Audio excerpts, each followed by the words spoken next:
Mirchi Sunday suspense, কান টান উত্তেজনা।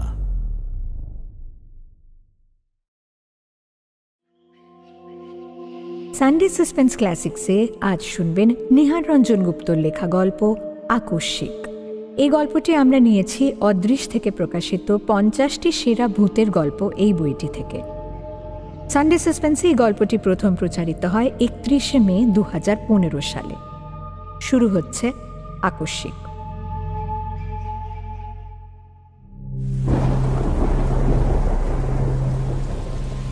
কথা হচ্ছিল আমাদের এক বন্ধু বিভূতিকে নিয়ে।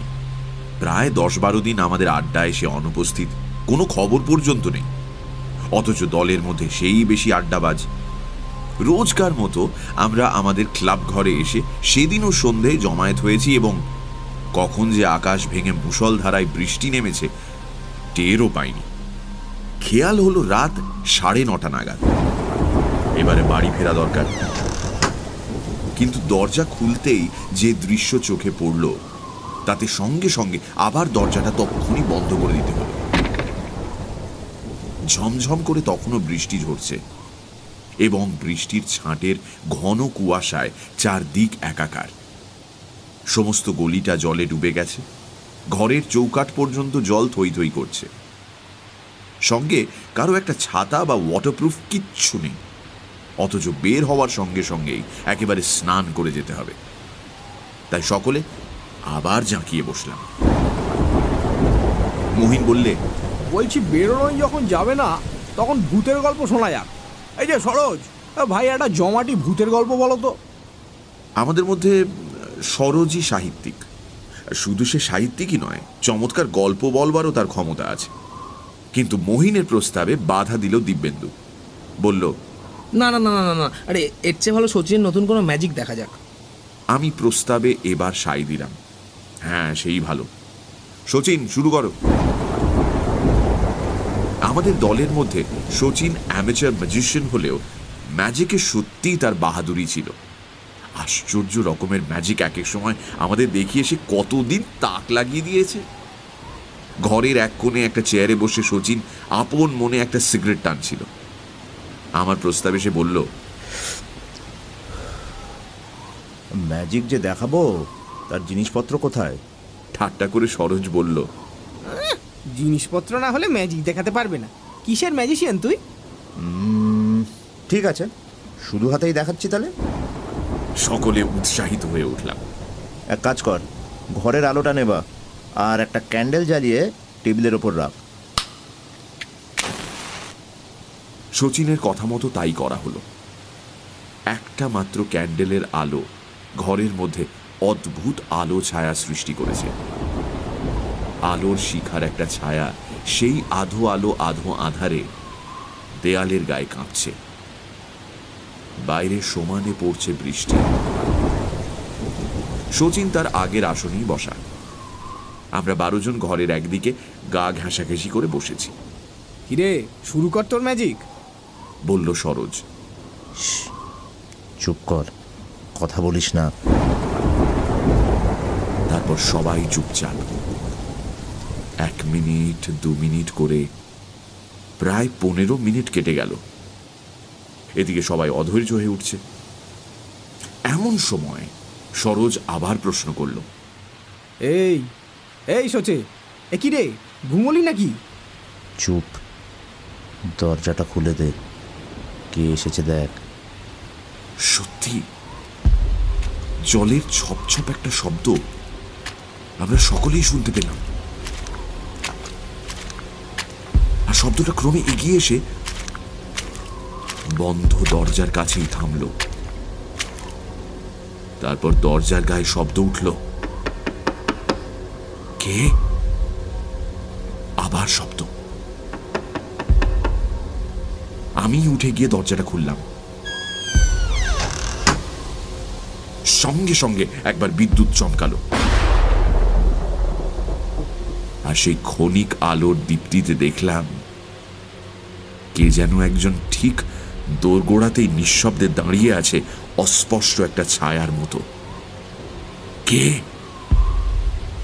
কিন্তু আগন্তুক আমার প্রশ্নের কোনো সাড়া দিল না। খানিকটা জমাট কুয়াশার মতোই পাশ কাটিয়ে ঘরে গিয়ে ঢুকতেই আমি দরজাটা যেমন বন্ধ করেছি, সঙ্গে সঙ্গে দমকা হাওয়ায় ঘরের একটি মাত্র ক্যান্ডেলের আলোটি নিভে গেল। মুহূর্তে ঘন অন্ধকার চারিদিক গ্রাস করল।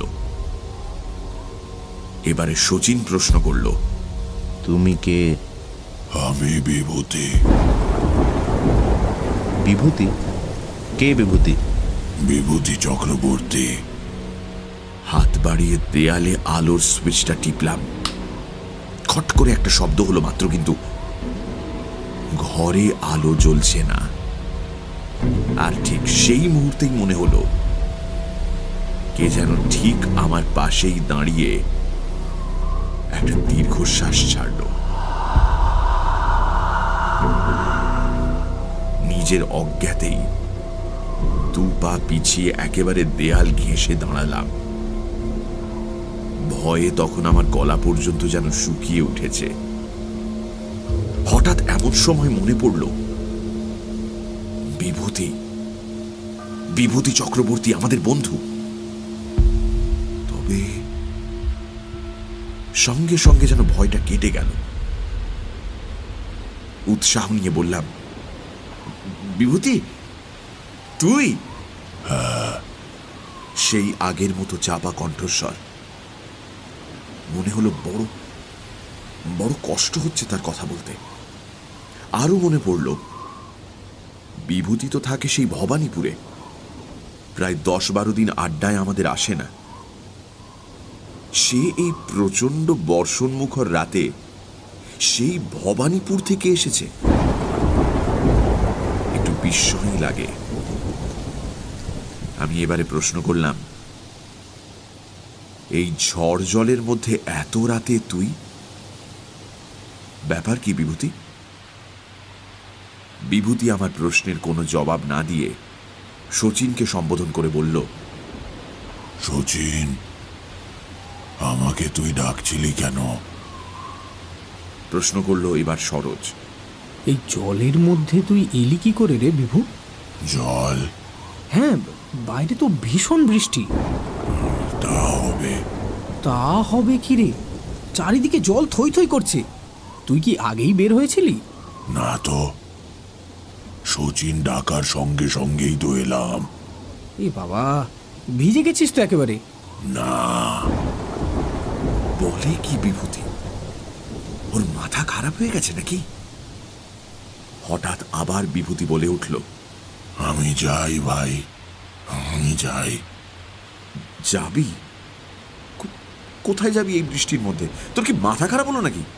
আমার বড় কষ্ট হচ্ছে, আমি আর ঘরের মধ্যে থাকতে পারছি না, আমি চললাম। বলবার সঙ্গে সঙ্গে দরজাটা যেন খুলে গেল, আর ঠিক সেই মুহূর্তে ঘরের আলোটা দপ করে জ্বলে উঠল। কিন্তু কোথায় বিভূতি? আমরা ঘরের মধ্যে হতভম্বের মতো দাঁড়িয়ে আছি। বিভূতি, বিভূতি, বিভূতি!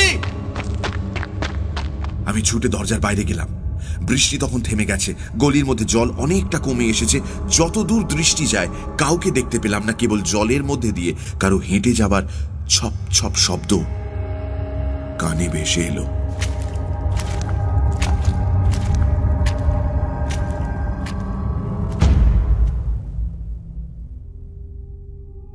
পরের দিন দুটো সংবাদ আমরা জানতে পারলাম। একটি সংবাদপত্রে প্রকাশিত হয়েছিল, গত রাত্রে 3 ঘণ্টা ব্যাপী প্রচণ্ড বৃষ্টির মধ্যে শহরের শ্যামবাজার অঞ্চলের বিদ্যুৎ সরবরাহ মিনিট 20 জন্য বন্ধ হয়ে গিয়েছিল, রাত 9:45 থেকে 10:05 পর্যন্ত। আর একটা, গত রাত্রে দিন কয়েক ভোগবার পর টাইফয়েডে আমাদের বন্ধু বিভূতি চক্রবর্তী রাত 9:30 মারা গেছে।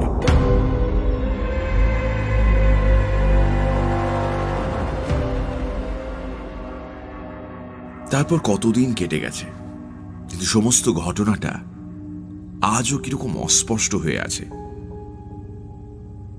এটা যেমন স্বীকার করে নিতে পারেনি কোনোদিন যে ব্যাপারটার মধ্যে শচীনের কোনো ম্যাজিক আছে, তেমনি এটাও স্বীকার করে নিতে মন চায়নি যে ব্যাপারটার মধ্যে আদৌ কিছু ভৌতিক আছে। তবে যা ঘটেছিল তা কিন্তু বর্ণে বর্ণে সত্যি।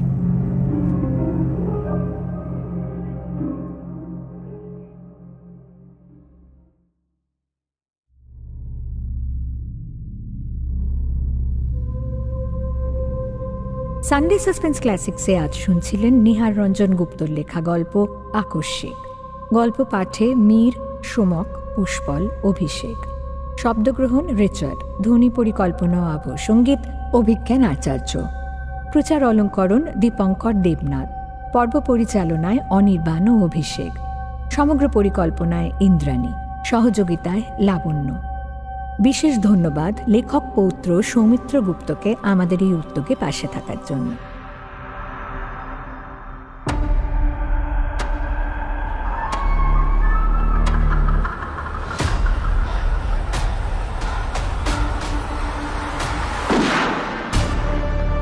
মির্চি সানডে সাসপেন্স, কান টান উত্তেজনা।